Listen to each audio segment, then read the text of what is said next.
Hey, good afternoon, everyone. Glad to be here for my third year in a row from the main stage. If you were with me in Florida 2 years ago, I led with a eulogy for the industrial Internet of Things. Last year, here in Schaumburg, I did knee push-ups with a sport jacket on to relate my personal fitness journey to the arduous journey that is the industrial IoT. So what on earth could I do this year? Well, I thought about it. I decided to go with props. Maybe some charades. Let me get my phone and some data out. I'm going to point to my screen. Who am I? Do I look familiar at this point? I'm these people that we see everywhere at this point as it relates to marketing and selling what could be for IoT and condition monitoring. Does this actually represent you all? Y'all just walk around and point at screens all day? No wonder we have so many downs if that's the case. And yet, I think most of us in this room know this is actually pretty far from the truth, right? But why do companies insist on using these images so much? I got to be honest with you, even my current company uses this image right here. More screens, yes, that's got to mean something, right? But if all of us in here don't buy these images, well, then who does? So it's these guys. Because at the end of the day, these are executives, the idea, the conception of digital transformation enraptured executives more than a decade ago. And I have a confession. I'm actually closer to these guys than I am to you guys. Now, I've led a few different companies in this space. I currently sit on the C-suite of another. I've been touched in venture capital. I've been in private equity. But I think the difference is that I am hell-bent on trying to wake this group up on the realities of reliability from within. Elsewhere, I'm just a small-town Midwestern family guy. I've got a love for technology, cool tools, and ultimately helping people really understand the just unnecessarily complicated junk that comes from all of the overpromised bloat in the space. Been a longtime partner, fan of Noria, best in class in reliability, even better human beings. And even though I was on the bleeding edge of Industry 4.0, and I do still have a big affinity for it, in many ways, it is still a giant Charlie Foxtrot out there. Alex Bolin, thank you for that. Digital thinker, I stole that one. And so all these early promises of digital transformation seem to keep getting stuck. So I'd say it's been a lot more like digital concept. Jim Fitch is in the audience. I'm not going to finish that one, but you all get the picture. And so I have a job in the next 10 minutes to try and say, hey, what's out there? How do we have better conversations in this space? And why are we still having these issues? I'll give you an example.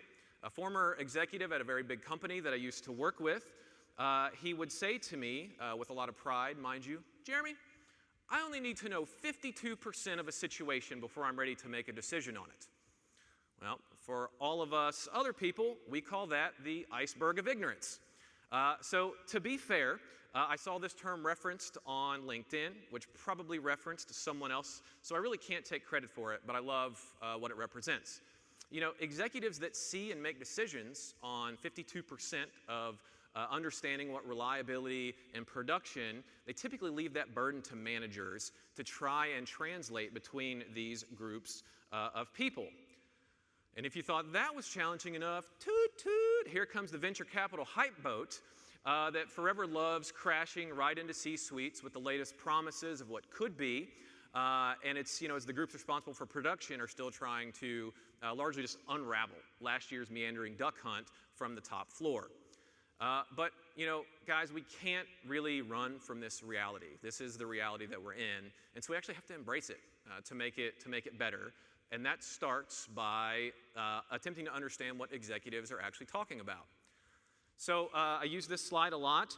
IoT Analytics, the big think tank Jeff Winter talked about on this afternoon. This is from them. It's about what CEOs talked about in Q1. And it's always interesting to see, kind of where the glut of IoT-related topics land.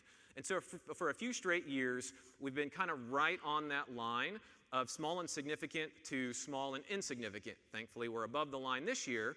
And yet, when I looked at this chart, to put things in perspective for the IoT, it had less conversational real estate than eggs among executives. So perhaps that's telling us something at this point, which is why I've got to shift right into the main category, which is going to drive the lion's share of today's talk. Yes, the two letters dominating everything right now, AI.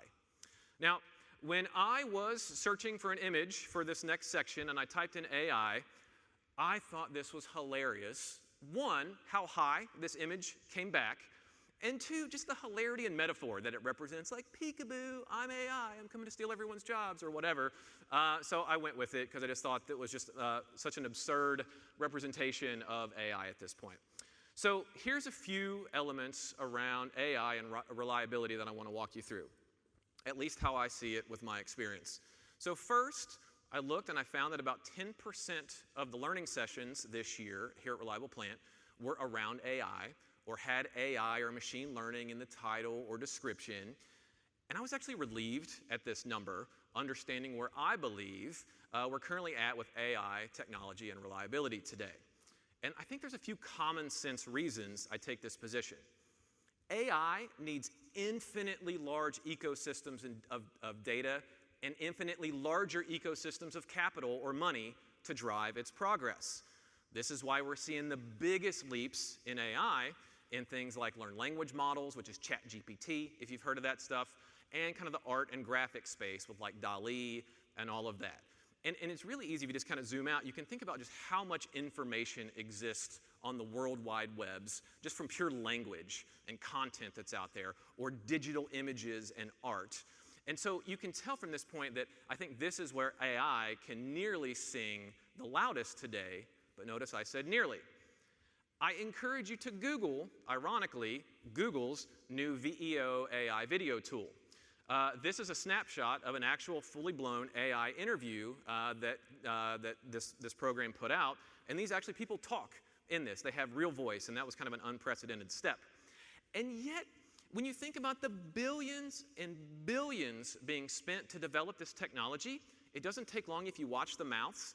The teeth still look wonky, and there's still jitters in the movement. And so why is this still so tricky? Well, maybe it's because humans are unpredictable. Well, interestingly enough, do you know what else has a near infinite amount of unpredictability and variables in it? Manufacturing and manufacturing operations. And some of that just because humans could still be involved in that as well. So, important point here. So let's be honest, okay? If the biggest companies are spending billions developing AI tools that aren't quite there, should we just blindly trust much smaller companies boasting major AI breakthroughs in reliability?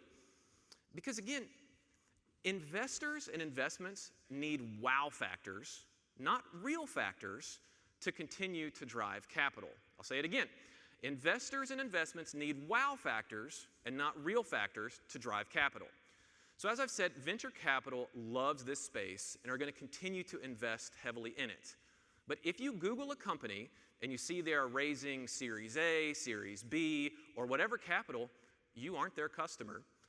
Now, you are a customer, to be clear, but you're not the customer. Those big investors need paid back, and that's what often drives a lot of this pressure that we've seen, which causes this industry to get ahead of our skis trying to provide value in this space. But that's not to say that AI can't have its place, even for us today. You know, where I've seen AI really shine, and in my own personal use and experience, is in repeatable process automation, or chewing through and making sense of fixed data. It's a really important word there, fixed data. So I've actually used AI the most to chew through spreadsheets. I had a facilities project recently in Excel where I had more than 100,000 data points, and I was going to need to try and use some pivot tables to come out with an outcome for a presentation. Now, I'm fairly decent at Excel, but this was probably, and for pivot tables, it's just trying to look for relations in the data, if you're not kind of in Excel or whatever. So I'm fairly decent, and this was still going to be like a 50-hour project for me. No exaggeration, I uploaded that spreadsheet into ChatGPT, and it gave me my answer in 5 seconds. 5 seconds. I asked it, I followed up and said, hey, give me your logic on how you got there, and it walked me through exactly how I would have done it. 5 seconds later, I had my answer. But again, all of this was fixed data. Lease terms on buildings, zip codes, costs, lease costs, and all of that. Not asset or process data that has inherent variabilities that went into its performance each minute. So if you have large fixed data sets and need a quick answer, I'll never go back through chunking through spreadsheets again. So honestly, where I think we're going to see the biggest investments in this space, at least in the short term, will be in the stuff behind the scenes around critical infrastructure, think like supporting technologies, energy, power consumption, sustainability. You know, Intel and NVIDIA and others are dumping boatloads of cash into better chipsets. And those chipsets are going to enable us to drive higher powered systems. That is going to create this kind of bed of opportunity for future development. But you need that kind of critical infrastructure in place first before we can kind of really hit the next gear. But admittedly, again, my opinion, I'm still struggling to see any real sea change on the horizon for actual AI-driven production at scale. AI assist, maybe, but full AI still seems pretty risky. So yeah, at the end of the day, hey, if you want to impress your coworkers by coming up with an AI video of 100 men taking on a gorilla, go for it. I think that's a meme that's out there right now. If you want to chunk through massive amounts of fixed data to save you some time, please do that. If you need helping to write a project rec for a pilot or investment, do that all day long. And I'll hit this trends versus diagnostic stuff in a few, but I needed some backup here. So don't just take my word for it. You know, big old McKinsey, they are also showing that manufacturing and supply chain simply aren't taking to AI like other sectors in this space. They're the ones there at the bottom. So is it because we're laggards? Or maybe we've just gotten really good at sniffing out snake oil? This is a perfect example. So I'm sure all of us are now seeing Google's AI summary when we put into something search, which is like Googling inside of Google to give you a summary. But it looks like they never actually gave this solution permission to say, I don't know. So it will literally just hard lean into BSing you through an answer. Could you imagine this on the shop floor at this point? This is hilarious. I love the quote here. Google's AI overview sometimes acts like a lost man who won't ask for directions. It would rather confidently make a mistake than admit it doesn't know something. And maybe that's some of our operations now anyway, but I thought this was hilarious. So all that to say, I do think if you have a mostly predictable, repetitive operation and are only looking to really gauge trend lines of performance, I do think AI is getting pretty close to be able to do that for you today. Or perhaps if you're in a more controlled, research-based setting, I think you're good. But there are big studies out there done by the biggest players, and even though they may not come out and say it, I have access to some of that data, you're getting like coin flip at best, precision when it comes to actually trying to understand what's going on. So if you're like a lot of us in here, if you're in that Wild West and you have any volatility, unrepeatability, and are seeking like prescriptive diagnostics or forecasting root cause, I just say, hey, you can't lick a badger twice. But hey, let's dream a little. So coming around third base here, what actually could be on the horizon for this space? And I see three areas. The big investments right now, also from NVIDIA and others, are around what we call agentic AI. So basically like having your own personal agent with you at all times. And so much like smartphones radically reshaped our access to intelligence, I think this hard tech around AI will be similar. If you follow Apple at all, the famous Johnny Ive, who designed the iPhone and the Apple Watch, he recently joined forces with Sam Altman at OpenAI to design the next kind of AI-specific piece of hardware. So to me, imagine a kind of a pocket assistant that could more easily scan manuals, cite historical data, specific troubleshooting videos, schedule a service visit, make a replacement order, all in near real time. It would be a great kind of buddy companion to have in any kind of reliability operation. So basically kind of our smartphone on steroids. The hurdle here will be voice commands in a loud environment. And I'll say that's kind of the same deal with like smart glasses. They're getting better, but still have issues, cost of ownership, voice, being able to hear a voice in a loud setting. And so I would say lastly would be the ongoing tech in health and wellness, where technology is actually rapidly improving for those that are diabetic, have loss of limbs, eyesight, hearing, or whatever. And so to me, this will actually level up humans' ability to work better with less physical or mental restrictions that we have today. Or at least give us plenty, from a stress standpoint, give us plenty of forewarning if we're about to implode. So please, guys, don't implode. There is still a long horizon of all of us being able to contribute really well in this space. I really appreciate your time. As far as me, I got to get back to work, pointing at my phone here, and I'm going to give you plenty of time for the great motor doc to rock your world. Thank you guys so much. Have a great night.